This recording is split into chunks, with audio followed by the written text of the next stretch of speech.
Penanganan banjir dan peningkatan kesadaran masyarakat bersama Sutari SHMH.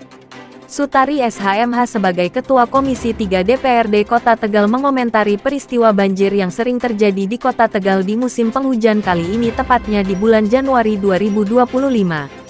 Selain komentar tentang Kota Tegal langganan banjir, Sutari juga menyampaikan terkait metode penanganannya, di mana beberapa hal yang disampaikannya berkaitan dengan alat pendukung penanganan banjir, kolam pompa yang dikatakan beliau saat ini memiliki efisiensi penanganan banjir yang bagus. Di sisi lain, Sutari juga menyampaikan pentingnya kesadaran masyarakat dalam mengantisipasi terjadinya banjir, yang tidak luput dari peran serta dinas dan instansi terkait sebagai motor utama penggerak peningkatan kesadaran lingkungan di tengah masyarakat. Dalam peristiwa banjir di Kecamatan Margadana, Kota Tegal, Jawa Tengah, puluhan sapu spons pembersih lantai, sabun, deterjen dan nasi bungkus dibagikan Sutari kepada masyarakat yang terdampak banjir. Berikut komentar, solusi serta giat sosial penanganan banjir yang digagas dan dicetus Ketua Komisi 3 DPRD Kota Tegal, Sutari SHMH bersama rekan dewan lainnya. Ya, Pak Sutari, selamat sore, Pak. Selamat sore. Iya, Pak, mohon izin, posisi Bapak sebagai Komisi 3 DPRD Kota Tegal, betul Pak? Ya, kebenaran saya diberi amanah sebagai Ketua Komisi 3 DPRD Kota Tegal. Saya juga Ketua Fraksi PD Perjuangan DPRD Kota Tegal. Iya, Selamat Pak. Sore juga. Oke, siap. Berkaitan dengan situasi Kota Tegal, Pak, yang notabene banyak beberapa titik mengalami banjir, itu kan bagian dari kinerja atau pantauan dari Komisi 3 DPRD Kota Tegal sendiri. Ya, berkaitan dengan banjir Kota Tegal sendiri, bagaimana Pak komentar Bapak? Terkait dengan banjir kemarin, yang kebenaran saya juga baru turun kemarin ke lapangan.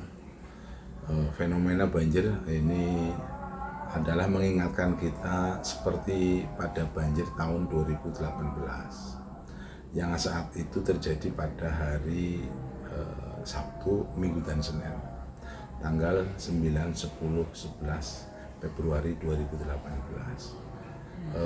Debitnya hampir sama dengan yang sekarang, yang kemarin terjadi tanggal 18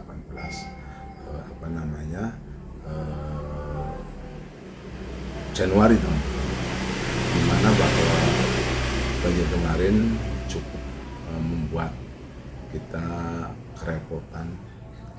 Akan tetapi yang namanya musibah seperti itu, akan tetapi saya pribadi dengan kinerja pemerintah daerah dan juga support dari teman-teman DPRD, saya sebagai anggota Komisi 3 dan juga kawan-kawan memaksa adanya pembangunan kolam pompa di Kecamatan Margadana. Ini saya cerita Kecamatan Margadana terlebih dahulu, bahwa dengan adanya kolam pompa tersebut ternyata mampu memberikan manfaat secara pasti. Terbukti lamanya genangan di Sumur Panggang dan di Kerandon Kaligangsa. Sumur Panggang yang biasanya 2 hari cukup 1 hari bisa surut. Kaligangsa yang biasanya paling sedikit sampai 7 hari atau 1 minggu, kemarin bisa kita lihat atau saat sekarang bisa kita lihat paling hanya sekitar 4 hari sudah surut. Itulah manfaat yang dirasakan secara langsung. Tinggal ke depan bagaimana menyelesaikan pada titik-titik yang masih masih genangan dalam posisi lama untuk dikeluarkan dari titik genangan di kampung, di tengah perumahan, keluar ke sungai-sungai besar yang terdekat dari titik genangan. Itu yang paling utama. Bahwa dengan teknologi kolam pompa itu merupakan salah satu alternatif yang paling memungkinkan, yang paling mudah. Yang penting kita ngerti elevasi titik terendah air dalam satu titik kawasan itu ada di mana. Nah, kita pasang pompa yang terdekat dari titik itu dan terdekat pula dengan sungai yang besar ataupun sungai pembawa. Sebelum ke sungai besar kan ada sungai-sungai pembawa lah. Sungai pembawa itu mungkin ya sekitar lebar 2 meter atau 2,5 meter. Ini kan banyak di Jawa Tegal. Jadi kita dekatkan kolam pompa itu pada titik terendah di kawasan yang kena banjir ataupun genangan, ke sungai pembawa maupun ke sungai besar. Seperti kolam pompa di Jalan Banyuwangi Sumur Panggang dan kolam pompa di saluran Gebang 2 Kelurahan Kaligangsah itu cukup membantu sehingga kita buktikan bahwa alat itu bermanfaat. Maka dari itu ke depan bahwa banjir kemarin kita lihat adalah faktornya banyak. Yang pertama debit air hujan yang kita lihat sendiri, kita rasakan sendiri.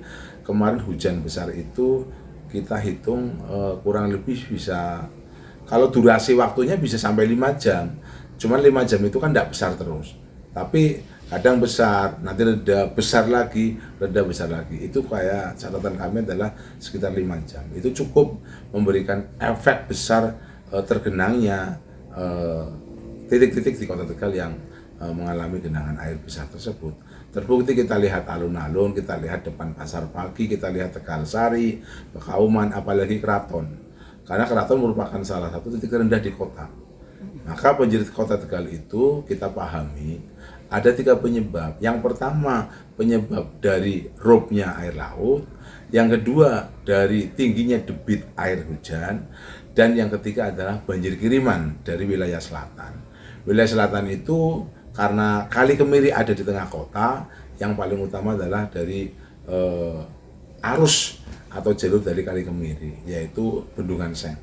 Ketika Bendungan Seng yang ada di Kelurahan Kuku Sidapurna itu di selatan Bendungan Seng debitnya sudah begitu tinggi dan membahayakan kelurahan atau desa di sekitar, otomatis dibuka 2 pintu sehingga gelondor air itu akan besar-besaran masuk ke wilayah Sumur Panggang, dan dipastikan wilayah Sumur Panggang akan tergenang atau terkena banjir, khususnya di wilayah RW 1 Kelurahan Sumur Panggang, tepatnya sebelah timur sungai.